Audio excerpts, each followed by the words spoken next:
प्रेरितों के कामों का वर्णन। अध्याय 21। जब हमने उनसे अलग होकर जहाज खोला तो सीधे मार्ग से कोस में आए और दूसरे दिन रुदुस में और वहां से पतरा में, और एक जहाज फीनीके को जाता हुआ मिला और उस पर चढ़कर उसे खोल दिया। जब कुप्रुस दिखाई दिया तो हमने उसे बाएं हाथ छोड़ा और सूरिया को चलकर सूर में उतरे, क्योंकि वहां जहाज का बोझ उतारना था। और चेलों को पाकर हम वहां 7 दिन तक रहे। उन्होंने आत्मा के सिखाए पौलुस से कहा कि यरूशलेम में पांव न रखना। जब वे दिन पूरे हो गए तो हम वहां से चल दिए, और सब ने स्त्रियों और बालकों समेत हमें नगर के बाहर तक पहुंचाया, और हमने किनारे पर घुटने टेक कर प्रार्थना की। तब एक दूसरे से विदा होकर हम तो जहाज पर चढ़े और वे अपने अपने घर लौट गए। तब हम सूर से जल यात्रा पूरी करके पतुलिमिस में पहुंचे और भाइयों को नमस्कार करके उनके साथ एक दिन रहे। दूसरे दिन हम वहां से चलकर कैसरिया में आए और फिलिप्पुस सुसमाचार प्रचारक के घर में, जो 7 में से एक था, जाकर उसके यहां रहे।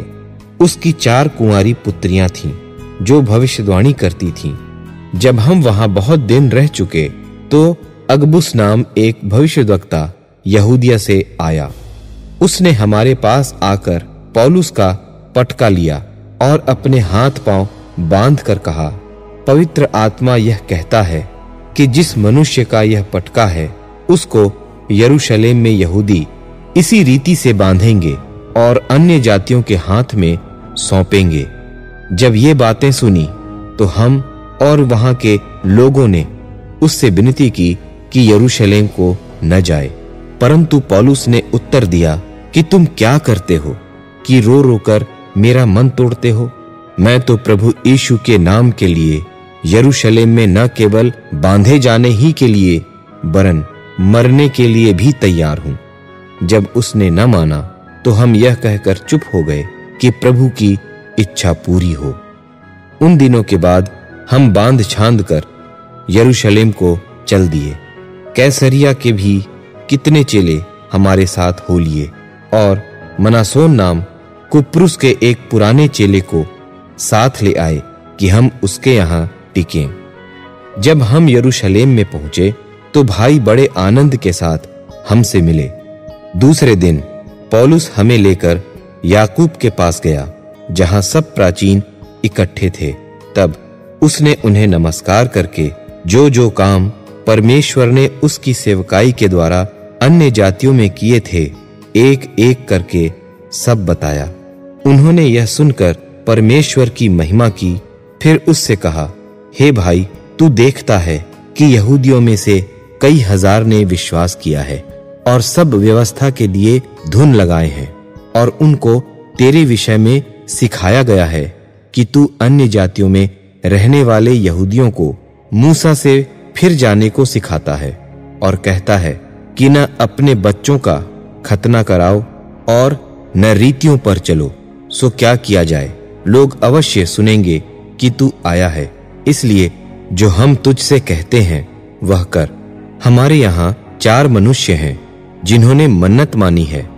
उन्हें लेकर उनके साथ अपने आप को शुद्ध कर और उनके लिए खर्चा दे कि वे सिर मुड़ाएं।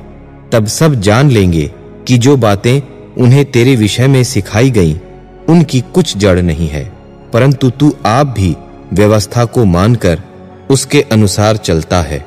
परंतु उन अन्य जातियों के विषय में जिन्होंने विश्वास किया है, हमने यह निर्णय करके लिख भेजा है कि वे मूर्तों के सामने बलि किए हुए मांस से और लहू से और गला घोंटे हुओं के मांस से और व्यभिचार से बचे रहें।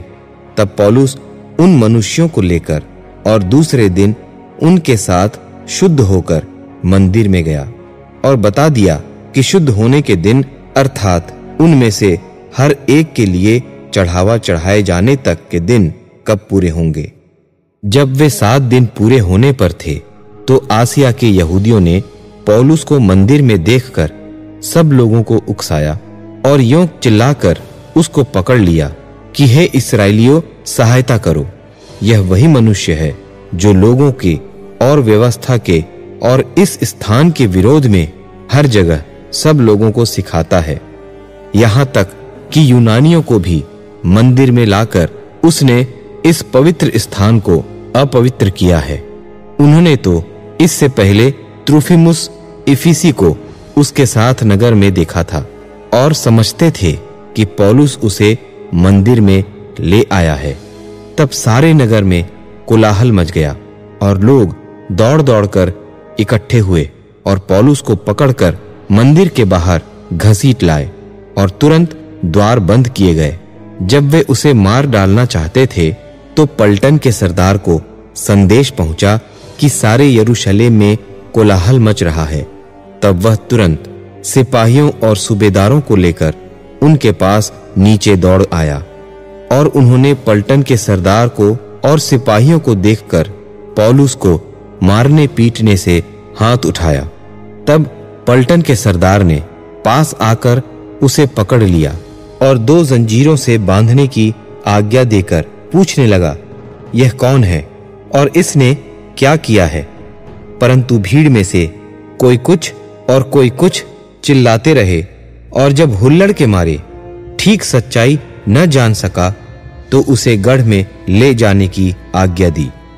जब वह सीढ़ी पर पहुंचा तो ऐसा हुआ कि भीड़ के दबाव के मारे सिपाहियों को उसे उठाकर ले जाना पड़ा, क्योंकि लोगों की भीड़ यह चिल्लाती हुई उसके पीछे पड़ी कि उसका अंत कर दो। जब वे पौलुस को गढ़ में ले जाने पर थे तो उसने पलटन के सरदार से कहा, क्या मुझे आज्ञा है कि मैं तुझसे कुछ कहूं? उसने कहा, क्या तू यूनानी जानता है? क्या तू वह मिस्री नहीं जो इन दिनों से पहले बलवाई बनाकर 4000 कटारबंद लोगों को जंगल में ले गया? पौलुस ने कहा, मैं तो तरसुस का यहूदी मनुष्य हूं, किलिकिया के प्रसिद्ध नगर का निवासी हूं और मैं तुझसे विनती करता हूं कि मुझे लोगों से बातें करने दे। जब उसने आज्ञा दी तो पौलुस ने सीढ़ी पर खड़े होकर लोगों को हाथ से सैन किया। जब वे चुप हो गए तो वह इब्रानी भाषा में बोलने लगा कि